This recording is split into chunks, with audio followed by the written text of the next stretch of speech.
Make the ground shake. What's happening, guys? James Blonde here with MMOS.com. Once again, it's time we look back over this past year, deciding ultimately what 10 free-to-play games stood out enough to be considered the best this year had to offer. Last year we saw some pretty big titles land in, like Warframe, Dota 2, Path of Exile, along with several others, and those games are actually doing even better this year, especially Warframe. Now, in terms of games that launched this year, it seems like it was either go big or go home, and interesting enough, some of the little guys actually went pretty big. And I think a lot of that had to do with several major pay-to-play MMORPGs like ESO, WildStar, Destiny, and now the new WoW expansion coming in hot this year, scaring off a lot of the free-to-play competition, even though they didn't quite turn out like they were expecting. And this left a lot of room for the indie titles to shine as a result. Also, keep in mind, guys, that the games on this list are games that launched this year. That's why you won't see games like Trove, Nosgoth, or EverQuest Next Landmark on here. I'll save those for the most anticipated games of 2015 video.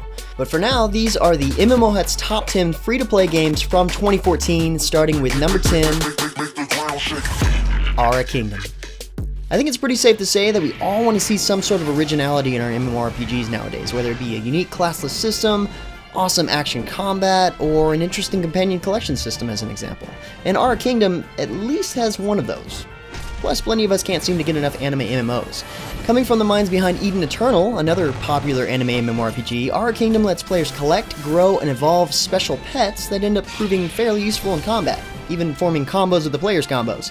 And besides that, the game also has an interesting skill tree replacement called the Envoy's Path, which looks like something they took out of Path of Exile, if anything. Mix that with a few fun wind-running movement mechanics and a halfway decent storyline, and you've got a game that anime MMORPG fans have been desperately waiting for. And in a very similar respect, we have number 9, Swordsman Online. Now, this game has been teasing us from the shadows for half a decade now, and has finally arrived in the West. While not the top game of the year, those looking for quality martial arts MMORPGs had, well, let's just say slim pickings in 2014. Swordsman is a beacon of hope, filling the often spammy and low-quality offerings coming out of China. Solid effects, a huge array of skill options, and unique takes on the classes seldom seen in the field all set it apart from its competition. The cutscene-filled story system and breathtaking environments make Swordsman a fun game to play through, just to see what happens next. The combination of publisher and developer on this project ensures fast localization along with the production of continued content along the way, such as the Gilded Wasteland expansion that arrived mere months after launch. The only major gripes holding it back at this point include the slightly wonky control system that literally holds your hand and the hefty hand of the cash shop. Both are issues that can easily be addressed if Perfect World Entertainment sees to it. The ball is definitely in their court on whether or not this game grows from its humble beginnings to a major success down the road. Now, this next one may be a bit surprising to some. It was to me anyway, but number 8 is, without a doubt, Unturned. This honestly looks like a game that would make anyone double take, and not necessarily in a good way either. I mean, like, when you look at this game, never playing it before, you might say something like, what the f***? How can you play something with graphics like that? Well, I guess it's a good question to ask the 7,200 players playing the game at any given time. This game is like Minecraft if creepers got a DayZ dose of horror pumped into their unbeating hearts. What's not to like? And this is exactly what I was talking about when I said that the little guys went big this year. The entire development team on this game could fit together in a bathroom stall. Literally.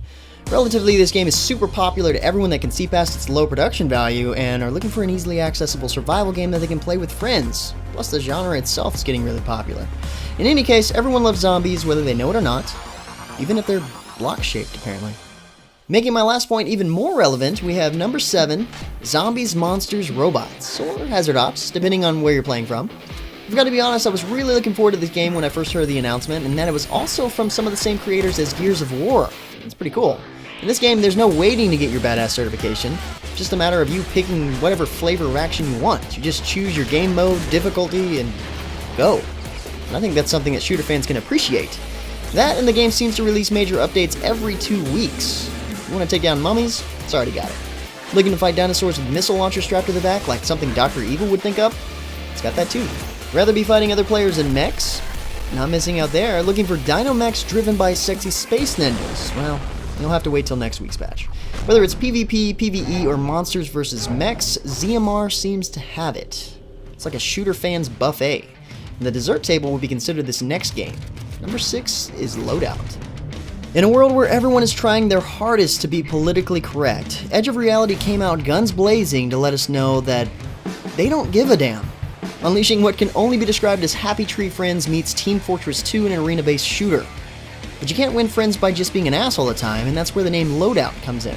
This shooter was built with customization on the mind and freedom in their hearts, as the culture of the game shines through brightest not in the gruesome gore and wanton violence, but in the player-built weapons that unleash the gruesome gore and wanton violence. Finally, we have a shooter where you can be a unique snowflake, whether that's achieved through a life-giving laser gun, a rocket launcher that explodes into lightning when combusting, a Tesla rifle, or some sort of debuffing sniper rifle. It's all for the laws and it's all hilarious. Best of all, you can go beyond the boob slider and unleash a fat girl with a disfigured face as your avatar. How many free-to-play games on the market let you do that? Exactly. Trying to find this much action, customization, and unorthodox thinking wrapped up in another free-to-play game in 2014 just isn't gonna happen. But you've been warned. This game isn't for the squeamish or easily offended. Taking the shooter genre back down a few notches, but not at all sacrificing originality, we have Firefall at number 5. So we like to refer to Firefall as the little MMO FPS that could, mainly because we sat back watching Red 5 Studios struggle with the game's development, implementing and removing major features like the entire PvP system, for example.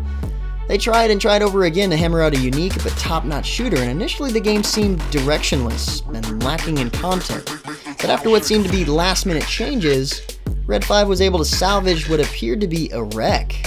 This past summer, Firefall finally launched, and despite its rocky start, it's finally showing some real promise. The game still blends the FPS and RPG mechanics really nicely, even allowing players to access and level every class, or battle frames rather, on a single character. There are now several options for players, including PvE campaigns and objective-based PvP, all on a beautiful open world that rewards exploring and tactical combat. Not to mention, the current development team has so much passion for their game. They take the time to go to the office on multiple Sundays since launch to create truly epic server-wide assaults, playing as the elite characters of the Chosen against the players. So while the game still needs to continue pushing more content and adding more polish to what it already has, Firefall is still an exciting and fun shooter that deserves a place in our top 10. And so is this next indie game title. Number 4 is Robocraft. So who didn't play with Legos as a kid? I know I did. I'd make all kinds of crazy stuff and then I'd smash them into each other until you couldn't even recognize them. Robocraft gives you that excitement once again with a virtual play space to create your own vehicles, ships, robots, whatever, and then battle them on a large scale, all the way to the death. And the best part is that you don't have to pick up all the pieces and put them back together every time so they don't get sucked up by the vacuum. It's basically like taking the user creativity and freedom of the sandbox MMORPGs and mashing it together with addictive elements of MOBAs to create a hybrid well ahead of its time, and certainly ahead of the quality of any rivals vying for the same goal. The crafting aspect in this game is awesome. You get to design your own bot, you control it, and if it doesn't fly or drive right, well, it's your own damn fault. You get to tweak your bot to make it stronger, more powerful, make it roll, crawl, or fly better to destroy other bots with. It's like War Thunder with user-created vehicles that crumble more and more when you shoot them. And you don't have to take my word for it either. With an average active user base of around 10,000 players, I'd say its popularity could speak for itself in this case. And that the guys at FreeJam officially tapped into the type of user-generated content game players want. It's super accessible, available on PC, Mac, and Linux, and I've got to hand it to FreeJam. They really listen to their players, and already they've changed their reward system and removed the unpopular repair system in the game. Every new update draws in more and more players, and this is just another example of how the little guys went huge this year. But those of you who've been following this next game know that not many games hit harder. Number 3 is ArcheAge. Now, to be honest, going into 2014, we had low expectations of even seeing ArcheAge hit before year-end, and if it did launch, however, and it did, we knew this was the free-to-play game more than capable of scaring any of the new pay-to-play MMORPG juggernauts into an early beta state of release, and from the quality and bugs present in WildStar and ESO at launch, this is hardly an exaggeration. Why so scared?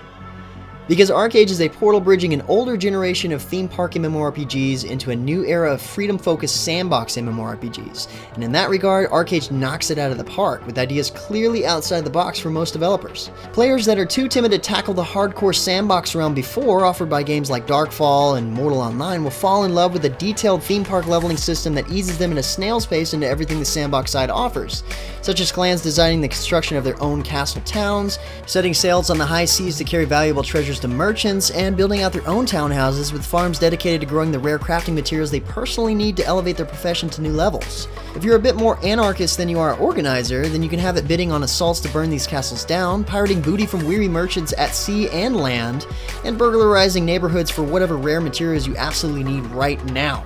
And the glory of this game is that all these systems are managed by in-game player-driven powers with just enough system input to keep things feeling like a living, breathing society rather than the typical nudist free love world other sandboxes break down to. And the icing on the cake of all of these overarching systems is that ArcheAge is fun to play, first and foremost. Players can build themselves out as any of hundreds of class options, each with plenty of flexibility for building a custom version of the class all their own. Add to the equation the ability to raise your own mount from a tiny baby to something you can ride in a battle on proudly, and you have a recipe for success.